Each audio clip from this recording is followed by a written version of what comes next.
7억 원짜리 나이키 운동화 큰돈 없어도 시세 차익 낼 수 있어. 중국 공공어우 차오샤 열풍 56만 달러. 56만 달러에 팔린 나이키 에어조던 1 출처 소더비 공식 홈페이지. 운동화 한 켤레 갑시다. 5월 17일 마이클 조던이 1985년 신었던 농구화 나이키 에어조던 1이 팔렸다. 세계적인 경매 업체 소더비에서 거래됐다. 소더비는 크리스티와 함께 미술품 경매의 양대 산맥이다. 소더비 경매 목록에 2019년 운동화 카테고리가 생겼다. 나이키 한정판 운동화 가격 3일 만에 190만원 올라 재테크 수단이 바뀌고 있다. MZ세대는 스니커테크에 열광한다. 사면 무조건 오른다는 믿음이 있기 때문이다. 추첨을 통해 판매한 나이키 한정판 운동화 나이키 SBX 밴 엔젤리스 덩크로우 청키 덩키는 5월 26일 발매 후 3일 만에 가격이 1630% 올랐다. 발매가 12만 9천원이던 것이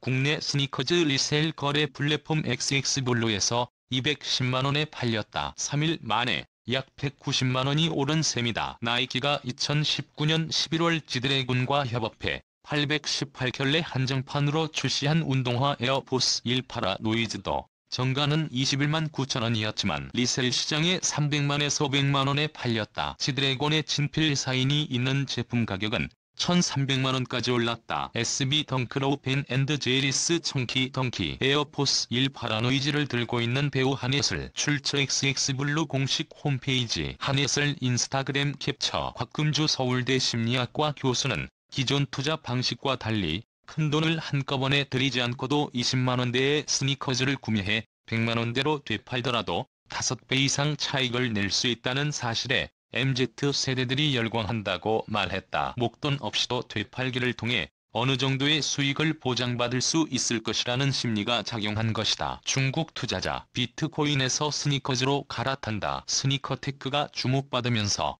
스니커즈 거래 플랫폼도 같이 몸집을 불린다. 미국 투자회사 코어랜드 컴퍼니는 2025년 글로벌 스니커즈 리셀 시장 규모가 60억 달러로 성장할 것을 예측했다. 2019년 시장 규모는 20억 달러다. 미국 스니커즈 거래 플랫폼 스톡엑스는 창업한 지 3년 만에 기업 가치가 1조 원을 넘어섰다. 중국 스니커즈 거래 플랫폼 두앱 출처 두앱 공식 홈페이지. 중국 내 스니커즈 거래 플랫폼 1위 두앱은 2019년 상반기 거래액 3,400억 원을 기록했다. 스니커테크 열풍을 입증하듯 차오쉐라는 신조어도 생겼다. 투기성 주식 거래를 일컫는 차오구라는 말에서 나온 것이다. 중국 SNS에는 90%는 공공허우에게 비트코인을 넘기려 하지만 공공허우는 스니커즈 가게로 달려간다는 이야기가 퍼지고 있다. 중국 스니커즈 거래 시장의 성장 속도가 빠른 데에는 이유가 있다. 중국 주식은 하루 가격 상승 제한폭이 10%다. 반면 스니커즈 거래가는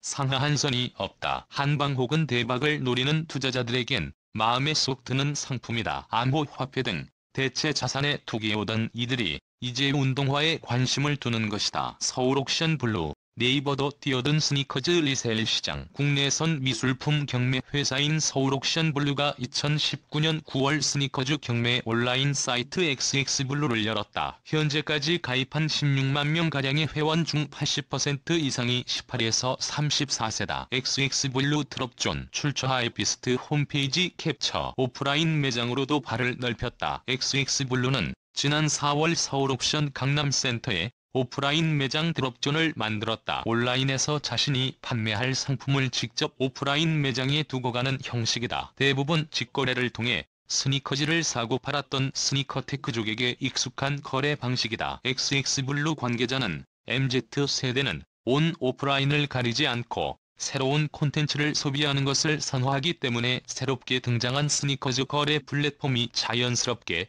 인기를 얻는 것 같다고 말했다. 또 이제는 한정판 스니커즈라는 단어 자체가 MZ세대를 움직이는 트렌드 키워드가 됐다고 덧붙였다. 한편 네이버 자회사 스노우도 3월 한정판 스니커즈 리세일 플랫폼 크림을 출시했다. 1030세대가 주고객인 패션업체 무신사도 5월 솔드아웃 웹을 공개하며 스니커즈 리셀 시장에 뛰어들었다.